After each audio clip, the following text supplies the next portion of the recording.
Denny Hamlin's biggest threat this weekend is not Ryan Blaney or Chase Elliott. It is the driver in his own shop. Christopher Bell shares a hallway with Hamlin at Joe Gibbs Racing, and now they are locked in a win-or-go-home fight for $1 million. Only one walks out of EchoPark Speedway still chasing the money. Here is why this brutal teammate elimination could end in a way nobody expects. The NASCAR In-Season Challenge started with 32 drivers. It is a straight elimination bracket, seeded by points, and every round cuts the field in half. Round 3 takes place this Sunday night at EchoPark Speedway during the Quaker State 400. 8 drivers are still alive.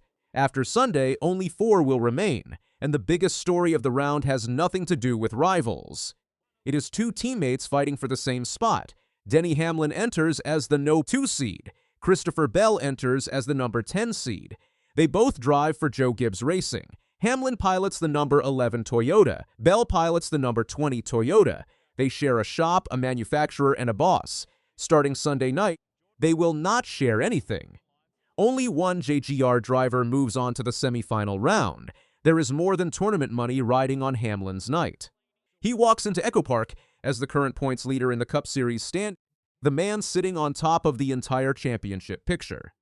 Losing this bracket match will not touch his points lead, but it would mean the number 2 seed, the points leader, the driver with the most to prove all season, gets knocked out of $1 million tournament by his own teammate.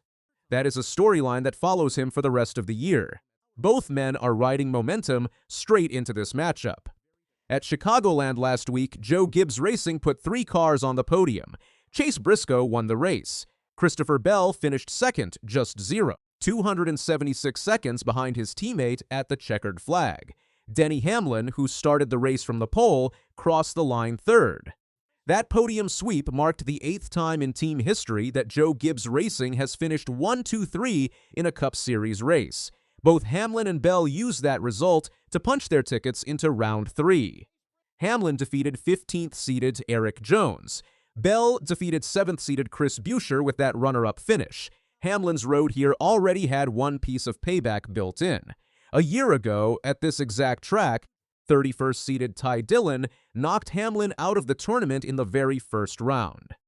This season, the bracket paired them together again in round 1, and this time Hamlin got the win. He erased last year's upset before the tournament even reached the second round. Now a bigger test is waiting, and this one is not about revenge. It is about a teammate, so both drivers show up to EchoPark hot. But here is where the story turns. EchoPark Speedway is not a normal racetrack. Before 2022, it was a worn-out, high-banked oval. NASCAR repaved it and reconfigured it into a drafting track, closer to Daytona than anything else on the schedule. Cars run wide open in packs at nearly 180 miles an hour on a 1.5-mile layout. One wrong move in traffic and a driver's whole day, or in this case his whole tournament, is gone in an instant. Since that reconfiguration, 6 different drivers have won at EchoPark in 9 races. Nobody has won more than twice. That tells you everything about how unpredictable this track has become, and that unpredictability sets up the real gut punch of this matchup. Denny Hamlin is one of the greatest draft racers of this generation. He has 3 Harley J. Earl trophies for winning the Daytona 500. In pack racing, almost nobody in the garage has more raw pedigree, but at the new EchoPark, that pedigree has not shown up. Since the track was rebuilt, Hamlin has just 2 top 10 finishes in 9 starts there. The number 2 seed, a former 3-time Daytona 500 winner, walks into this track as one of its biggest strugglers. Now flip to the other side of the shop. Christopher Bell, the number 10 seed, is quietly one of the best drivers at EchoPark right now. He has 3 top 5 finishes at the track since the reconfiguration. Last year, he won it outright, chasing down the leader and completing the pass for the win on the final lap of the race. Bell and Chase Elliott are the only 2 drivers left in the entire in-season challenge field who have an EchoPark win to their name since the track changed. Elliott has 2.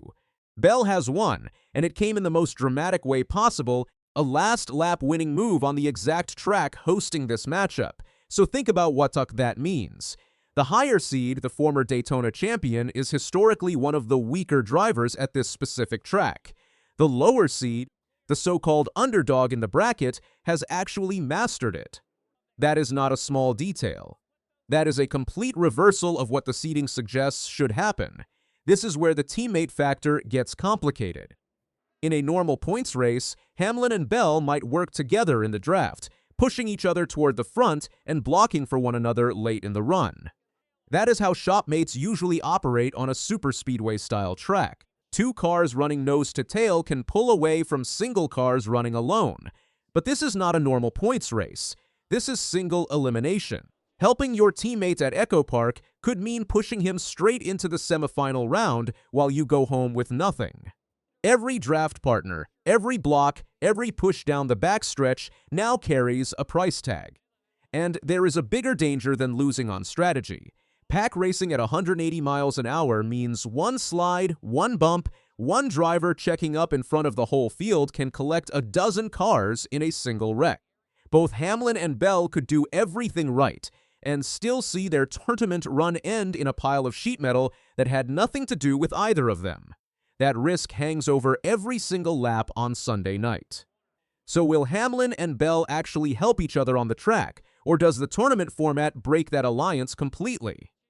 That is the cliffhanger hanging over this entire race. Hamlin and Bell are not the only story on Sunday night. 3 other round 3 matchups play out at the exact same time, and every one of them carries its own weight. Chase Elliott, the number 4 seed and a 2-time EchoPark winner, takes on his own JGR rival, number 12 seed Chase Briscoe, fresh off that Chicagoland win. William Byron, the number 11 seed, squares off with 3 seed Ryan Blaney, one of the strongest drivers in the draft all year. And number 32 seed Alex Bowman, this year's Cinderella story after already knocking out 2 higher seeds, faces number 25 seed Todd Gilliland.